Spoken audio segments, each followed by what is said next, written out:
আজকে আমরা আমাদের একটি শখ পূরণের উদ্দেশ্যে বের হচ্ছি। তো আসসালামু আলাইকুম, কেমন আছেন সবাই? আশা করি সবাই ভালো আছেন। আমরা আল্লাহর রহমতে অনেক ভালো আছি। এই যে আমরা বাবা ছেলে মা তিনজন মিলে বের হয়ে পড়ছি। তো আমার ছেলেটা অনেক খুশি বাইরে যাওয়ার জন্য। ওর বাবা বাইকটা একটু পরিষ্কার করে নিচ্ছিল আর আমরা পার্কিংয়ে দাঁড়িয়ে আছি।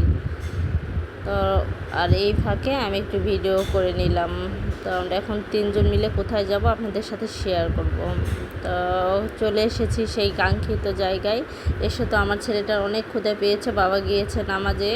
বাচ্চাদের মাঝে মাঝে এরকম করে রাখতে হয়, বাসায় থাকলে কিচ্ছু খেতে ইচ্ছে করে না। কিন্তু দেখেন এখন এখানে এত ক্ষুধা লেগেছে যে পুরো একটা চিপস খেয়ে ফেলেছে। কখনো বাসায় খায় না, আর চিপস ওরকে এত দেওয়া হয় না। তো কী করবো, সকালে স্যুপ খেয়ে বের হয়ে আসছিল। এখন তো অনেক দুপুর প্রায় গড়িয়ে যাচ্ছে, তো এ কারণে ক্ষুধা পেয়েছে। তো এই যে দেখেন আমরা একটা ফার্নিচারের দোকানে এসেছি, আর আপনাদের সাথে ভাবলাম যে ফার্নিচারগুলো একটু দেখে। এখানে ঘরের সমস্ত প্রয়োজনীয় ফার্নিচার এখানে আছে। অনেক সুন্দর সুন্দর ফার্নিচার, আপনাদের যা লাগবে এখান থেকে পাবে। তো তার মধ্যে আমরা একটা ফার্নিচার নিব, আর অনেক দিনের শখ, তাই বেশ কয়েক জায়গায় দেখেছি। দেখে ওর বাবার এটা পরিচিত দোকানে, এই দোকানে আসলাম। তো আমরা নিয়ে ফেলেছি আমাদের শখের জিনিসটা নেওয়া শেষ। আর আমি একটু ভিডিও করে আপনাদের দেখাচ্ছি যে আমরা এই দোকানে কী পাওয়া যায় আর আমরা কী কিনলাম সেটাও দেখাবো। তো ওর বাবা এখন টাকা দিয়ে দিচ্ছে।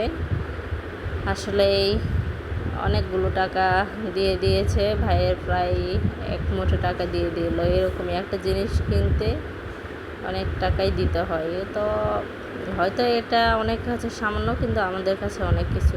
তো যাই হোক, এই যে টাকা দেওয়া শেষ, এখন নিয়ে যাচ্ছে ভ্যানওয়ালা মামা, নিয়ে বাসায় নিয়ে যাবে। আর আমাদের আরও কাজ আছে, আমরা কাজগুলো শেষ করে পরে বাসায় যাব। এই যে, তো আমরা আবার চলে এসেছি আর একটা পর্দার দোকানে। ওখানে ওরা ওদের মতো করে নিয়ে যাবে। তো আমাদের পর্দার দরকার ছিল রুমের জন্য, আর পর্দা দেখতে দেখতে অনেক ক্ষুধা পেয়েছিল, তাই খাবার খাওয়ার জন্য চলে এসেছি। এটা দুপুরের প্রায় দুপুর শেষ হয়ে গিয়েছিল। তো ছেলের জন্য নিয়েছে যে বিরিয়ানি, আর আমরা একটু রুটি আর চিকেন নিয়েছিলাম, তাই দিয়ে আর কি খাচ্ছি। বাসায় সকালে রান্না করে এসেছি, কিন্তু আর সেটা আর খাওয়ার সময় হইল না। রাতে খাবো, সমস্যা নেই, এখন খেয়ে নেই, যা আল্লাহ যার রিজিক যেখানে রাখে এটাই। তো খাওয়া শেষ করে আবার সেই দোকানে চলে গিয়েছে আমরা যেটা পছন্দ করেছিলাম। তো উনি এখন কেটে বানিয়ে দিচ্ছে। যে ছেলে কার্টুন দেখছে বসে বসে, বাবা ঝিমাচ্ছে আর আমিও ঝিমাচ্ছি, মাথা ব্যথা।